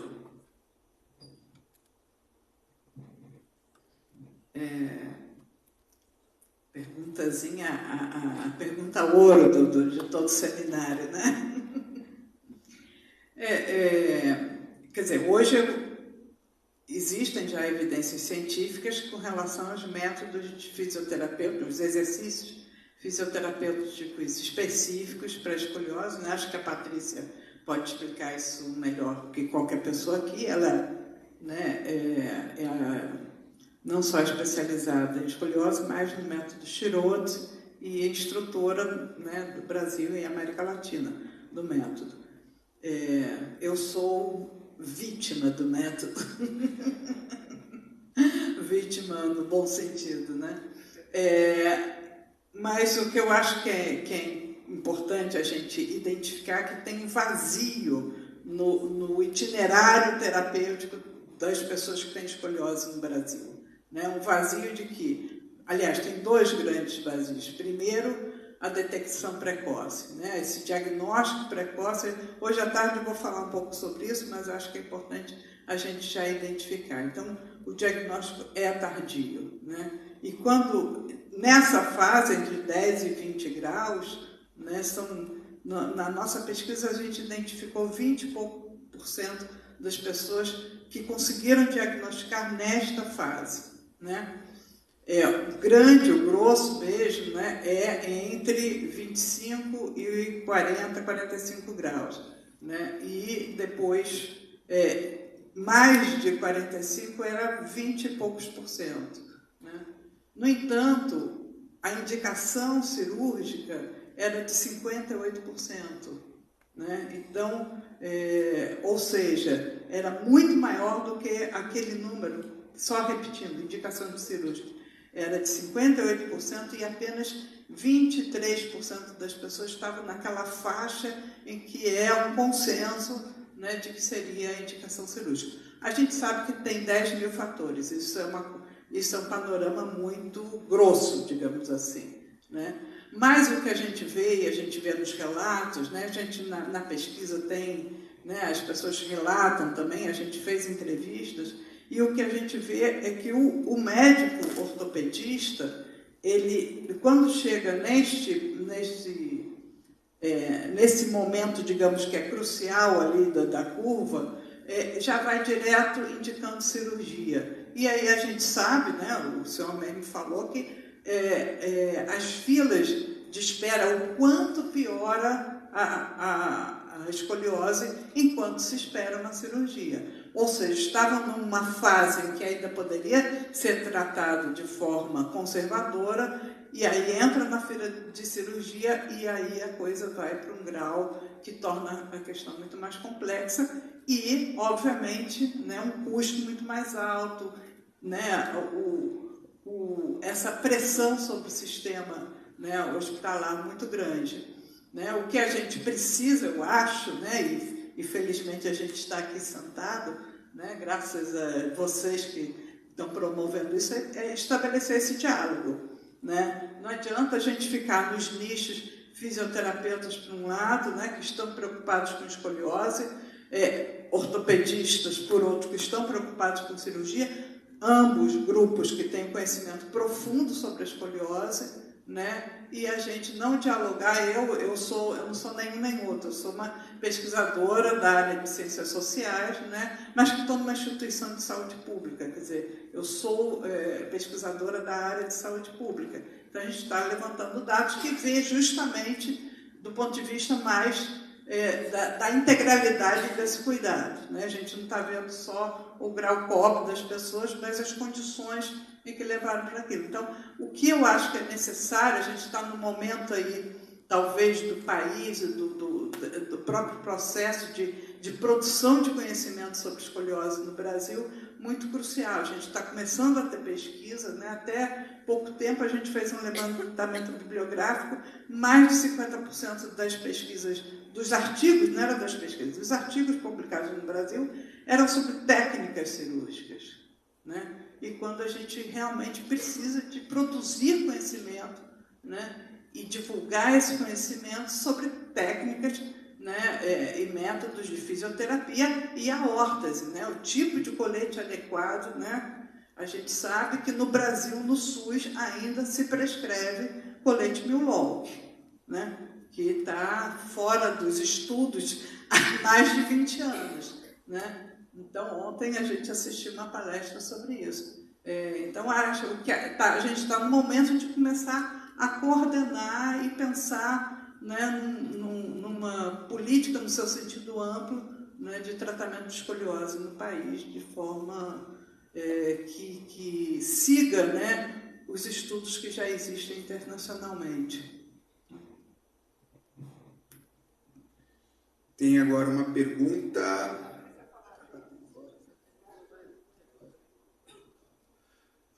Essa pergunta realmente é pesada, né? São vários fatores, os colegas já levantaram tantos. Existe a dificuldade dos profissionais, que a colega da fisioterapia falou, essa dificuldade de se empenhar, que são exercícios específicos que a pessoa precisa se atualizar. Não tem tanto na linguagem português, então ela tem que trabalhar numa outra linguagem, né, principalmente em inglês. Então você vê que são vários impeditivos, não temos financiamento nem para aparelhagem, nem para parafuso. Para pesquisa, então, puxa Maria, cada um por si, Deus por todos, quase no Brasil. Então, é fundamental isso aqui, tirar a venda dos olhos das pessoas e falar, existe esse problema na sociedade, existem centros que trabalham de forma isolada, que precisa começar esse diálogo, precisa trabalhar em comunhão para que exista realmente uma transformação na sociedade. E acredito que todo mundo veio aqui com esse intuito, né, com essa contribuição. É verdade, eu vou complementar bem rápido, e a boa notícia que eu trago para vocês, assim, desde 2017, nós, no nosso instituto, introduzimos no Brasil a abordagem SES. Então, a gente tem em torno de 100 trazidos por nós, os instrutores oficiais. Então, aqui no Brasil, hoje, tem em torno de 100 fisioterapeutas com SES. E desde 2018 nós trazemos a instrução Shiroto para o Brasil, onde eu comecei traduzindo aí o problema que o inglês não é a segunda língua, né? Não é o segundo idioma adotado no Brasil. Eu traduzia antes os instrutores. Nós temos hoje em torno de mais 40, estamos formando agora mais 10 ou 12, porque as técnicas, os métodos são extremamente precisos, porém, nós já temos agora, assim, de um modo mais positivo, pelo menos 150 fisioterapeutas já com esses métodos, e eu me tornei instrutora para facilitar isso, então já estou no português, já é mais simples. E para facilitar ainda, eu estou viajando para diversos lugares do Brasil, porque eu falo assim, eu não vou sossegar enquanto isso não mudar, porque a distância entre o que a gente conhece de fisioterapia geral e a fisioterapia específica, a gente é galáctica. Não é uma coisa assim que você pense que alongar ou colocar uma coisa ali, não. Ela precisa realmente disso, e estamos nesse momento, por conta desse nosso projeto com a ENSP, que é a Escola Nacional de Saúde Pública, pensando em todas as formas de facilitar para tornar isso mais e mais acessível, ou seja, para que mais profissionais, assegurando a qualidade do ensino, é claro. Então, EAD nem imagina, porque a gente sabe que tem cursos infelizmente, sou obrigada a falar, de cursos de final de semana de 3 dias, dizendo que são exercícios fisioterapêuticos específicos. Para mim, isso é, vou falar forte igual o Gabriel, criminoso. Na minha visão, isso é criminoso, oferecer, porque quem faz lá não está nem sabendo. E qual é a consequência disso? Eu sei qual é. Ir para aquela fila de espera, aumentar o número do trabalho que o Dr. Robert fez e que a gente só vai fazer chorar depois? Não. Temos que agir de uma forma proativa em prol dos que realmente precisam. Então, a gente é incansável em fazer o melhor por todos. Eu só vou concluir também, Tadeu, a pergunta, o livro que a Priscila fez, né? Na questão que... Eu acho que o que a gente está fazendo aqui, Priscila, é um passo.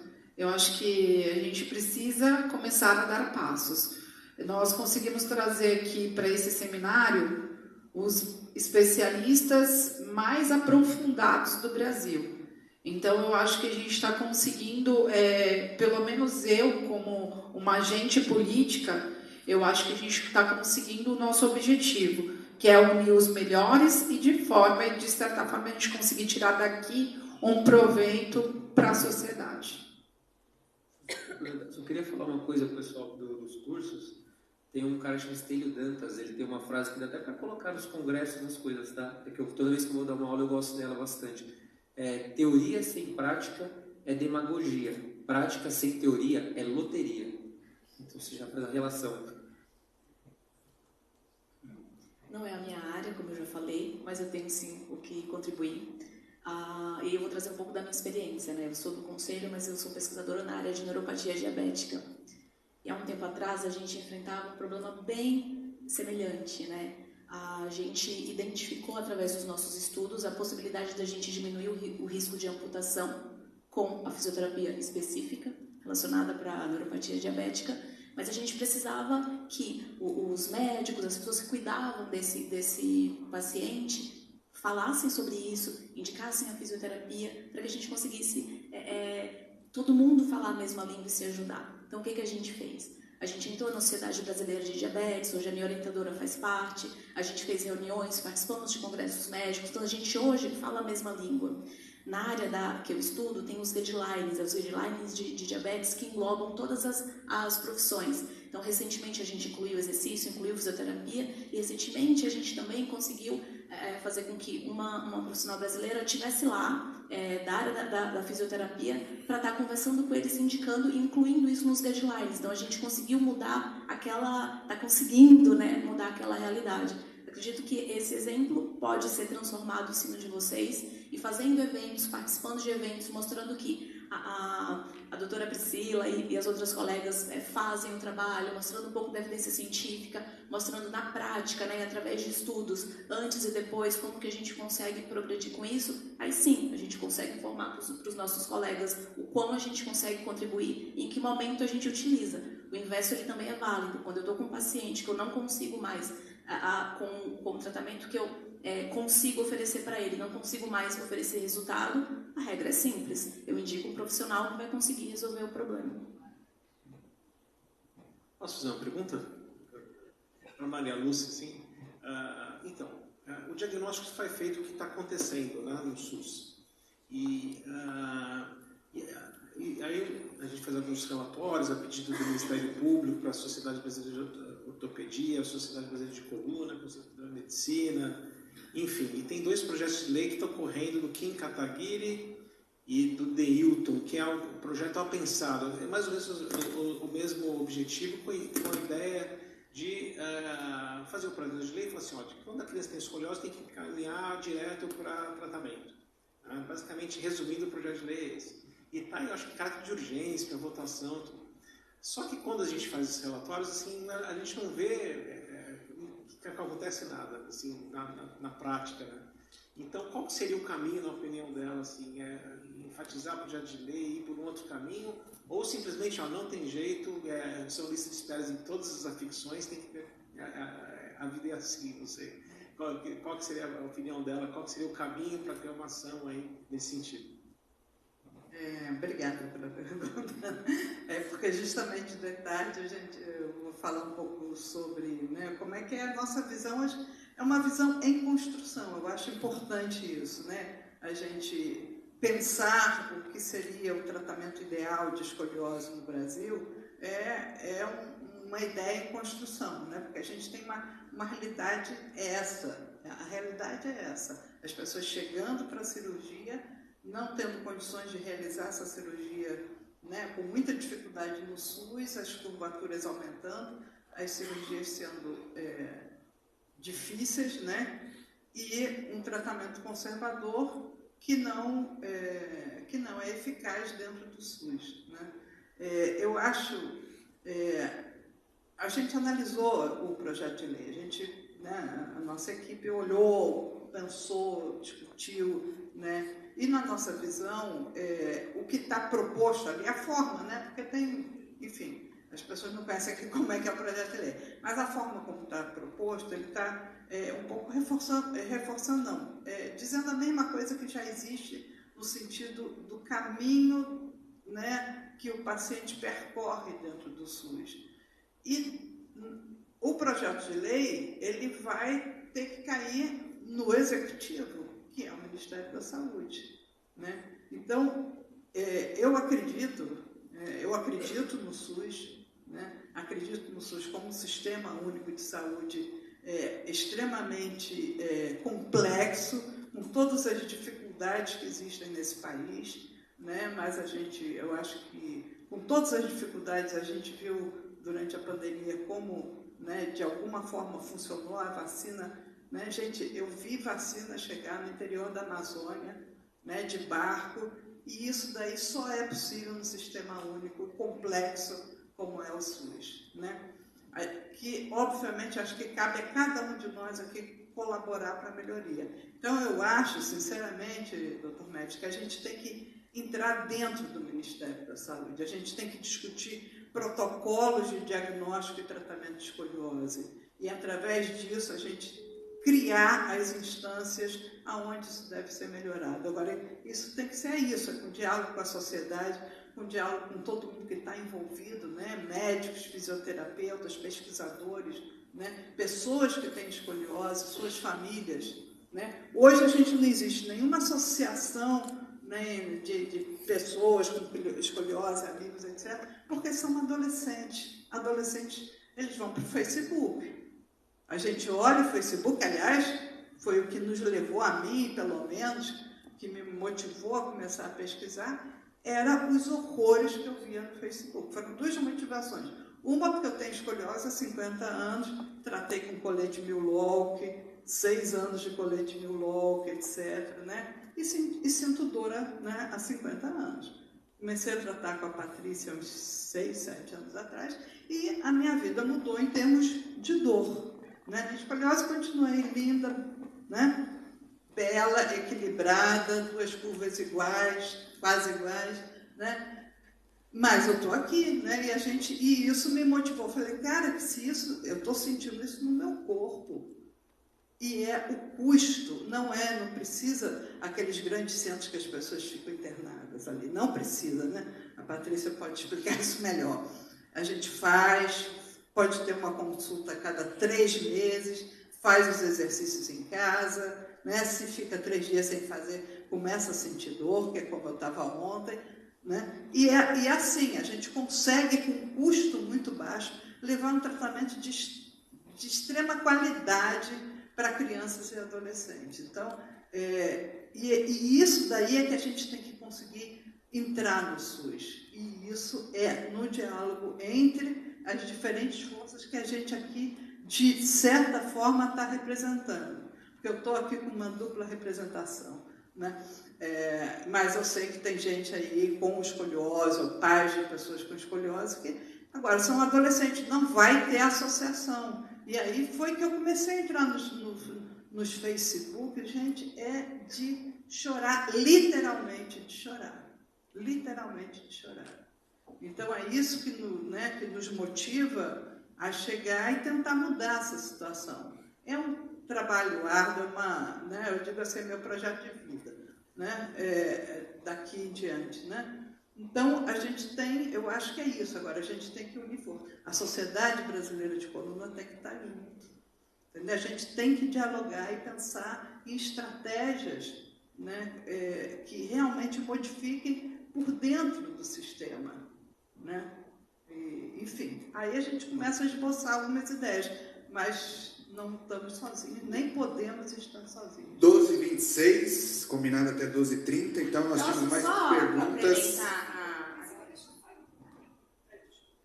Tem aqui a última pergunta. Dentro das políticas públicas, depois eles estarão aqui, as pessoas que fizeram pergunta podem, de repente, fazer pessoalmente. Dentro das políticas públicas, existe algo que se pensa em fazer na saúde de Praia Grande, já que a fila é imensa para tudo? Pergunta da Marta. Na verdade, já tinham soprado essa pergunta, por isso, doutora, que eu pedi para deixar concluir. Eu acho que, de fato, precisa ser feito algo a mais, mas eu também preciso ser realista quando a gente fala da saúde de Praia Grande. Nós temos o doutor de Santos, eu acho que o senhor pode até complementar, mas a saúde de Praia Grande está muito avançada. Mas quando a gente fala em alta complexidade, a gente não depende somente do município de Praia Grande. A gente depende do famoso e eterno PROS. Né? E quando a gente se trata de PROS, a gente depende do Estado, onde existe uma lista que a gente desconhece, porque é uma briga constante dos políticos, dos deputados, dos vereadores, onde nós não conseguimos acompanhar o sistema PROS. Então, a lista de espera ela é uma surpresa, né? Ela é um ponto de interrogação. E quando se fala em alta complexidade, que seria o caso que a Marta está perguntando, que são casos cirúrgicos, e é onde a gente entra na fila do PROS, não depende somente do município.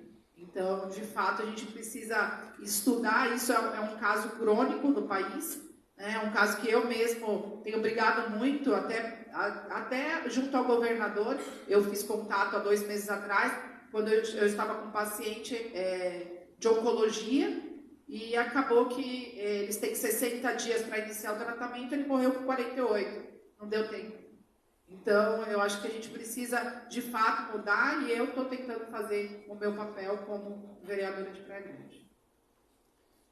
Então, concluímos nossa parte da manhã. E à tarde nós retornamos às 14. Agora, nossos convidados estarão aqui ainda conosco nesse finale com todos vocês, tá certo? Até logo mais às 14 horas. Cumprimos rigorosamente às 12h30, combinado. Tirar uma foto aqui, Priscila, você sobe aqui por gentileza? Ô, Pri. Libra, você fica, por favor. Tadeu. Priscila, e a mulher que vai falar? E a mulher que você autorizou? Não, não era ele não. Era outra mulher. Ah, tá.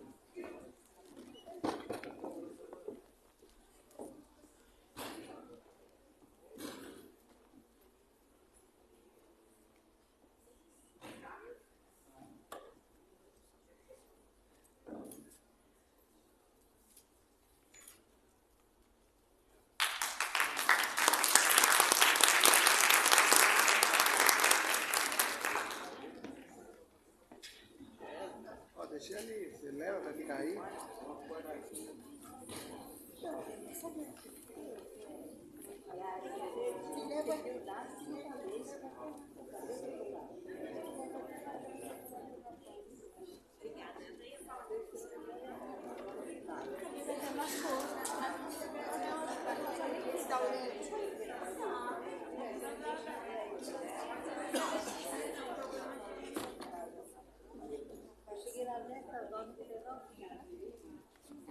Esperar, de olhar para a rua,